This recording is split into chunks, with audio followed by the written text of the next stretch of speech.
Hello and welcome to the Beacon Salon Lecture Series. The Salon Lecture Series is an educational outreach program of Beacon College in Leesburg, Florida. Beacon is a nonprofit liberal arts school and America's first accredited baccalaureate institution dedicated to educating students primarily with learning disabilities, ADHD, and other learning differences. In its third season, the 2020-2021 Beacon Salon Lecture Series presents 5 presentations from September to March, featuring Beacon College faculty addressing compelling subjects in their respective liberal arts fields. This season's debut event focuses on the psychology of a school shooter. Today's school shootings are still an unfortunate reality. Recently, CNN examined school shootings in K-12 schools over a 10-year period, 2009 through 2018. Here's what the data revealed. 10 years, 180 school shootings, 356 victims. Sobering reality. However, learning about past school shootings helps us learn about the red flag patterns and trends that we can identify to help prevent similar incidents. Our presenters, Dr. Kerry Greenstein and Dana Manzo, will share information learned from earlier attacks and highlight key warning signs of individuals who may be contemplating suicide, homicide, or the next mass shooting. Dana Manzo is a licensed psychotherapist and the director of counseling at Beacon College. Prior to Beacon, she worked in private practice counseling individuals, families, and groups, as well as with juvenile sexual abuse victims and women with unplanned pregnancies. At Beacon, Manzo supplies diagnostic assessments, crisis intervention, and facilitates a variety of workshops to promote student well-being. She was also recently trained and certified in violence risk assessments. Dr. Kerry Greenstein serves as Director of Strategic Program Finance and Oversight at Beacon College. Prior to that, he served as an Associate Dean of Students for Student Advocacy at Georgia Southern University, overseeing the Alcohol and Other Drugs Office, coordinating official communication to students, and supporting the school's Office of Student Conduct, Multicultural Student Center, Fraternity and Sorority Relations, Student Media, and the Student Government Association.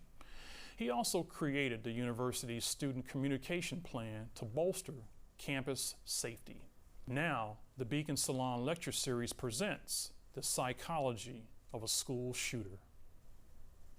All right, so today Dana and I are going to be discussing with you the psychology of a school shooter and hoping to give some insights into sort of the background and information that we know about school shooters of the past to help us try to prevent some of these incidents from occurring in the future. But first, we're going to take a look back and talk about the history of school shootings. We're going to start by talking about the University of Texas at Austin back in 1966. This was sort of the first major incident on a college campus that we know about. But what's interesting about this is that from this incident on, this wasn't a common incident, not something that happened very often, until 1999 with Columbine. And this is often a case that most people refer back to. In fact, many of the school shooters since then have even referred back to the 2 shooters in the Columbine incident and have referred to them in ways that they are looking up to them and admiring them and wanting to be like them. And so that's certainly a major factor of the Columbine shooting. And then, of course, we have Virginia Tech, which was the first major incident in current times on a college campus. And Virginia Tech really was the one that set off a whole stream of things on college campuses afterwards, a lot of rules and regulations and policies and procedures, and a lot of initiatives that we'll be talking about today really started after Virginia Tech. And then, of course, there was Sandy Hook, another one that kind of took on great news media and really kind of rocked the world, mostly because of the age of the students being at an elementary school. And then Marjory Stoneman Douglas High School, one of the more recent ones that certainly was more of a mass shooting. And this one, of course, hits us pretty hard here in Florida, knowing that this is a Florida incident. And then, of course, there were certainly dozens more, and I could talk about many, many more that have occurred over the years. I've really just wanted to highlight a few, and these are mainly the ones I'm highlighting mostly because these are the ones that included multiple deaths, multiple casualties, as opposed to many others that had one or two. All of these that I've highlighted had at least 10. And so these are really our most major incidents. But we could talk on and on about the list of school shootings that has taken place. And so what this tells us is that since Columbine, there seems to be this increase in the frequency. We seem to be talking about this all the time, time after time after time, that there's always a recurrence of another school shooting. And it's kind of constantly in our minds and constantly in the media for us to see. However, what we know is that the likelihood of these kinds of incidents is still extremely rare. It's not something that's going to happen very often. It's not something that we see. And most schools, most college campuses are very unlikely to see this happen on their campus. However, that doesn't mean that we don't prepare and don't plan to prevent these kinds of things when we can. And in fact, many school shootings have been prevented. That many of the mitigation strategies I'll talk about later that have been put in place in different campuses and schools have actually been able to help us prevent shootings from occurring, where the attacker was known prior to. There was some information that got to the proper authorities, and the authorities were able to respond and appropriately intervene and stop the incident from occurring before it did. And then there's certainly been a lot of research on the subject, on school shooters and school shootings and everything that has led up to the incidents. And so these reports from the FBI and from the Secret Service, and then now higher ed is really getting involved in this as well. And so faculty and professors and administrators are doing a lot of research, certainly through some of our national associations, that the research is happening and allowing us to learn a lot more about these school shootings and about the incidents as a whole. And so over time, we've learned a lot, and what Dana and I really hope to share with you are a lot of the key facts that we've learned. And so we've learned about the different types of violence. We've learned about the escalation of aggression. We've learned about both risk and protective factors, and we're going to share some of those with you. And then, as I mentioned before, the mitigation strategies and how we can really continue to try to prevent these incidents from happening on our campuses. Dana? Okay, so one of the things that we've learned is that there are two types of violence. So there is affective violence, and then there's predatory violence. So affective violence is very reactive, it's impulsive, it's emotional. It's caused by a perceived threat, which then triggers an autonomic arousal and super intense feelings of anger and fear. It's typically poorly planned and just a reaction to the environment. So these individuals are motivated by self-protection. So it's a defensive form of violence. It's fueled by adrenaline and characterized by a loss of control in the environment and then ultimately just going and attacking a victim. Now, predatory violence is what we know as premeditated violence. So this is more of our school shooter. This form of violence is characterized by a lack of autonomic arousal and no emotion. So if we look back at that picture here of the two forms of violence, the predatory violence we just see sort of a flat affect and no emotion at all, where the affective violence is you just see a lot of rage and anger in them.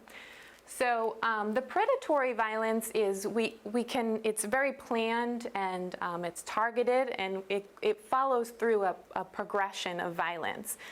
So as we go through the stages, we'll be able to observe kind of how this is occurring, identify key features, and then potentially prevent the violence from occurring at all.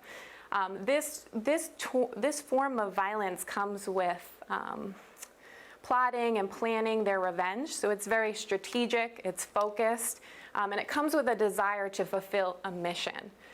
So research has shown us that there is multiple models for dealing with the escalation of aggression.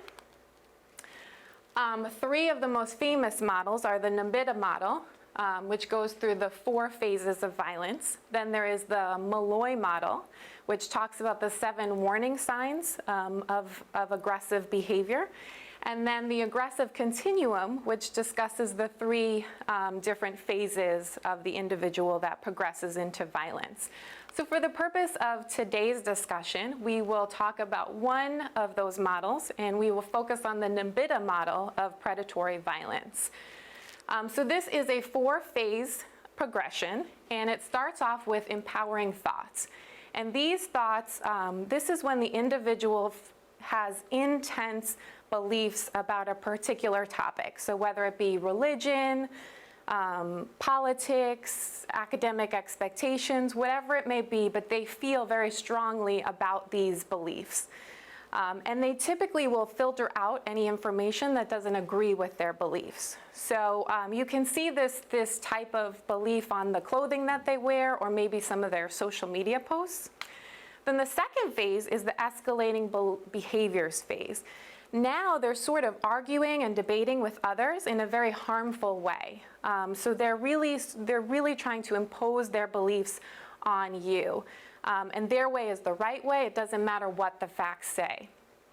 At this phase, they get really aggressive when you challenge them, and typically there's no reasoning with them whatsoever.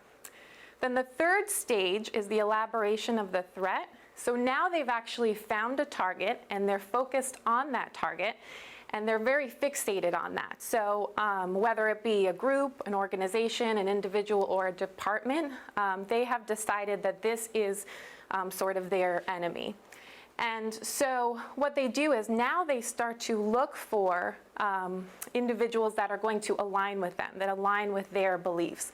And they do this by joining different groups, different organizations, maybe reading some books, or through online resources. And what they're looking for now is they're actually looking for ways to go beyond any sort of verbal arguments. So at this point, we're not going to see a lot of physical violence, but we will see an increase in threatening language. And we may even see some leakage, which that is when the individual tells a third party about their plans to attack. Now the final stage is the emergence of violence stage. At this point, the individual has now decided that they are going to commit their attack. And so we'll see some test runs where they're actually practicing what it's going to look like when they fulfill their attack. We'll hear a lot of militaristic language. So they'll be talking about, I'm going to right this wrong, I'm going to fulfill this mission. We'll hear a lot of that talk. When we connect with them and we talk to them, we're going to hear a lot of hopelessness and desperation and suicidal thoughts. At this point, they've really disconnected from people that they are close with. And so, so again, you'll see that complete flat affect. They'll start to give away their possessions. And sometimes we even see them warn people that they do like, away from their target at that time. And they justify their violence by their perceived hardened perspective, so by their hardened perspective. So understanding this model, there are a number of risk factors that we will see, and I put them up on the screen. And we'll see this kind of throughout the phases. So the hope is that if people notice these, then we'll be able to intervene and prevent them. What's important to remember about risk factors is that we need to look at them in combination with each other. So seeing one or two of these risk factors doesn't necessarily mean that this is a problem. But it's when we see a bunch of these in combination with each other, then we want to raise some concern.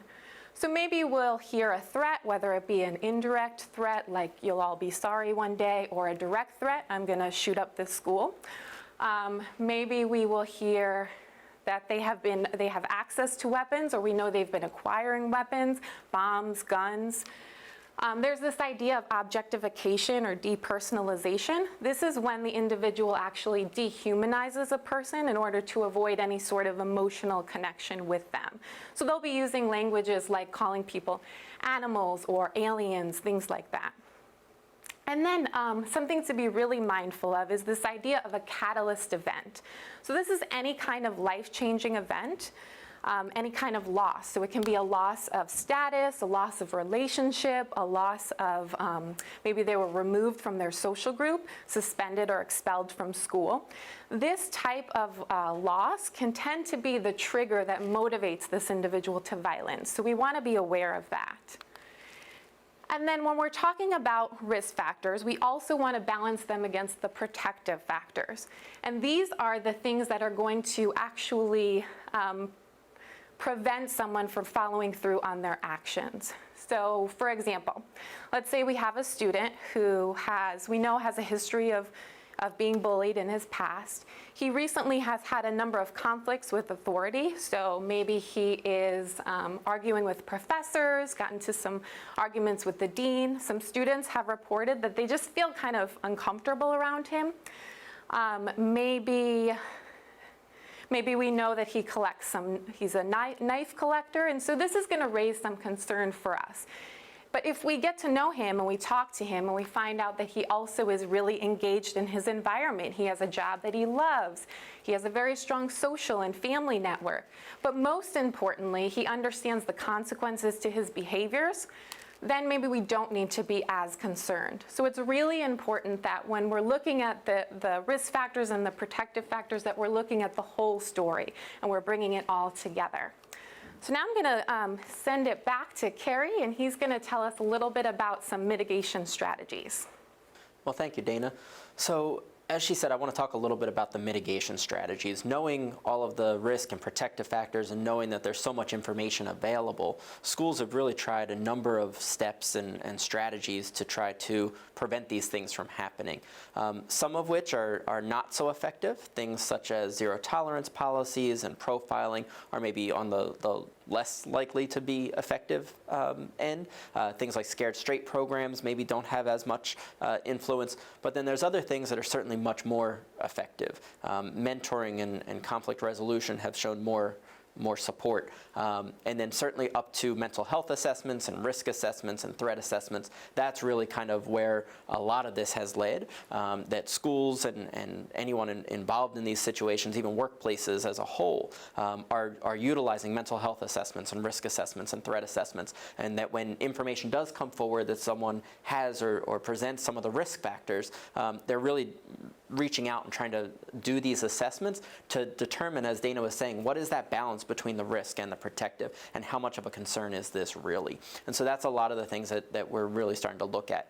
Colleges in particular have put a number of strategies in as well that are specific to colleges. And so, of course, the Clery Act has been around for a long time, which requires colleges to report incidents of campus violence and certain types of incidents on campus. But that has continued. And so I think certainly being able to evaluate that, you can get a sense of what's happening on different college campuses.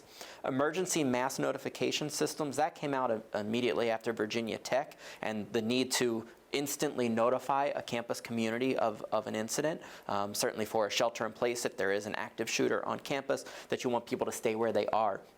And so utilizing cell phones, which everyone of course has now, to text and email and call and notify the campus community that there is an incident or that something is happening. And so campuses have really bolstered their emergency notification systems. A lot of safety awareness programming has taken place, everything from counseling centers to safety departments to housing departments across the board. This has been something that campuses and staff and administrators on campus have really focused on, providing safety information to students so that they can prepare themselves more and protect themselves on a more individual basis. Things like increased lighting and security across campus, having more security, having the lighting, and certainly in dark spots on campus, and paying attention to those areas as a campus community. Adding emergency call telephones, that often campuses have the emergency blue lights, and so there's a blue light on the campus that everyone knows. You go to that spot and you push the button and it's an emergency call directly to the campus safety or university police department, so that there's immediate response, certainly if that's something happening while you're out and about on campus. Things like web-based reporting systems. This is really important, that allows anyone who sees one of those risk factors to report something, and certainly most of these allow you to do it anonymously, so people are able to submit anonymous reports and say, hey, I'm concerned about someone, or they did this, or I saw that, or I recognize that they got some weapons, or whatever the case might be, any of those risk factors that Dana shared earlier, that someone can report that. It allows the staff to compile all of this and continue to collect the reports and maintain a database that they can go back and look and continue to see that balance of how many of these risk factors are present, and what is real, and what is there, and what do we know. So those are extremely helpful. A lot of institutions have also implemented the use of background checks, both on students and staff, certainly staff before they become employed, but even students in the admissions process, that there are some background checks checking on them. Most applications do ask if there is a criminal history of any sort, but really diving into those backgrounds and those histories to determine if there is a history of violence that needs to be, that a campus would need to be aware of. Behavior intervention, behavior assessment, and threat assessment teams have become very popular on campuses, and most campuses have at least some version of them at this point. Some campuses have 2 or 3. Some campuses have one that specifically looks at students, and others that look just at staff. Some, it's the same team, looks at all. It really depends on the campus and the makeup, but the behavior intervention and the behavior assessment, threat assessment teams, the crisis intervention and critical incident response teams have really taken a larger role on campuses. Most people know who they are, know who's on those teams, and know how to report to those people, so that if there is a concern, that people can respond and people can look into the issues that are coming up, and then do those assessments appropriately. And then, of course, we've mentioned a couple of times, which is the National Association for Behavior Intervention Teams. That this is very popular in colleges. Many colleges are members. And so national associations have taken off. We've created conferences where there are annual conferences and smaller trainings and presentations where people can get professional development in this area, and overall just a professionalization of the field, making threat assessment a professional area that people going into higher education can practice and study and train, so that they can become better professionals at this, and be more able to prevent incidents when they come up. So that leads us to what's next. I think what we have seen over the past really 20 years is a lot of research in this area, and I think we'll continue to see a lot of increased research as more and more people are interested in this area, and more incidents unfortunately occur. There's a lot of opportunities for us to continue to do research and learn about these incidents and learn about the shooters, so that we can become more prepared on the back end. As part of those assessments, when they started off, they were very basic.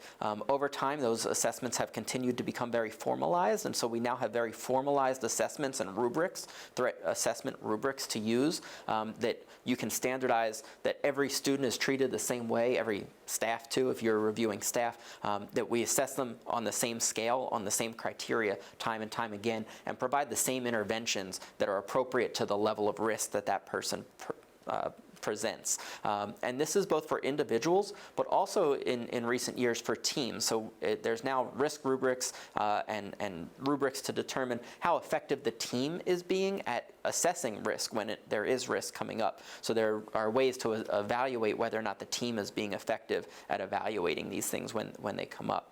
There will continue to be a lot of training and professionalization. Some graduate programs are now including courses specifically on threat assessment and training with these rubrics in the graduate program. So it's allowing people, entry-level professionals coming into the field, to have some of this background right away. And so that's extremely important as we look to this. All of this is with the goal of preventing future incidents and allowing us to have more information and be able to know more about the potential shooter, so that we can prevent it when the time comes. That would then allow us to continue to encourage people, what can you do? Those of you watching, what can you do? And anything you can do to help report and provide the early identification to us. So the more we know about these risk factors, the more able we are on the other end to evaluate and assess and get them in to speak to the right people on the campus, so that assessments can be made and that we can really determine, is this a threat? And is this a threat that we need to be concerned about? It kind of goes back to that original idea of, if you see something, say something. something. And so utilizing those web-based reporting systems that are out there, that if there's information you know that you think could be helpful, allow us to get that information. I always tell people we would much rather know the information and look into it and find out it's nothing than to have not been given that information and have a tragedy on our hands. And so always share information when you have it and allow us to then evaluate whether or not there's some legitimacy or some real threat behind that. And so as we wrap up, we wanted to share with you a little case study just to give some information about what this kind of looks like. And so we're going to take you back to 2017, September 13th, at Freeman High School. The student involved here, the shooter, previously bragged to students and friends when he figured out the combination to his dad's gun safe, and then again when he learned how to make bombs out of household materials.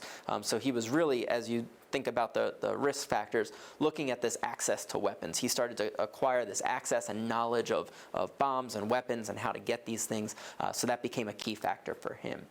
Next, he started to act out the violent scenarios on his YouTube channel, and he spoke openly about his fascination with school shootings, which is a very common trait that we see that they, like I said before, look back to previous school shootings and almost idolize them, in this case Ted Bundy.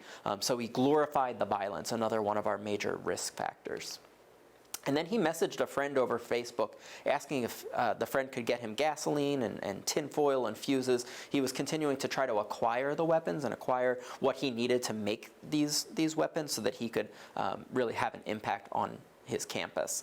And around the time classes started on September 13th, he gave notes to friends indicating that he plans to do something stupid and that something stupid might leave him dead or in jail. So he did recognize the consequences, as Dana talked about, but he really started to provide that leakage that she mentioned before as well. And one of the notes was luckily passed on to a school counselor, and that allowed, hopefully, the staff to be able to respond.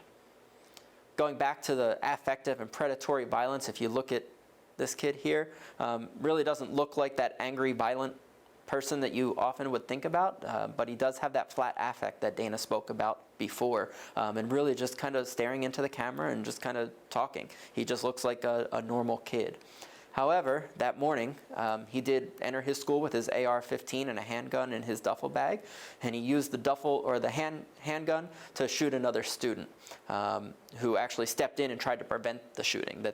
Because these notes were passed and people kind of started to find out about what happened, this other student was able to step in and tried to intervene, and unfortunately was shot in the process. He continued to shoot down the hall after he shot this first student, and then ultimately surrendered to a custodian who was nearby. It doesn't sound like much, but this is what we're talking about. And so he later told detectives when asked about this that he wanted to teach everyone a lesson about what happens when you bully others. And this goes back to what we saw before, that he was hardened in his view that this is what I need to do, and I need to show people, I need to teach them, that this is what we often see, this is the normal response that these shooters are having, but by no means is a normal response. And so certainly if we can identify it early and provide the help and support that they might need, that we may be able to prevent something like this from happening. So thank you for joining us for this presentation. We hope you've learned something valuable and can help us continue to try and prevent these incidents from happening, certainly on our campus, but on campuses across the country. With that, we were glad to answer any questions. So if you do have any questions, please feel free to email beaconsalon@beaconcollege.edu, and we'll be happy to get you answers to all of your questions. Thank you again for joining us, and take care. Dana and Kerry, thank you for that disturbing but critically important presentation. That concludes this installment of the Beacon Salon Lecture Series. Our next presentation in November features humanities instructor Christopher J. Irving, who will be exploring and answering the existential question, are we deserting America? Visit the Beacon College website at beaconcollege.edu/salon for when the program will premiere. Until then, I'm Darrell Owens. Thank you for joining us.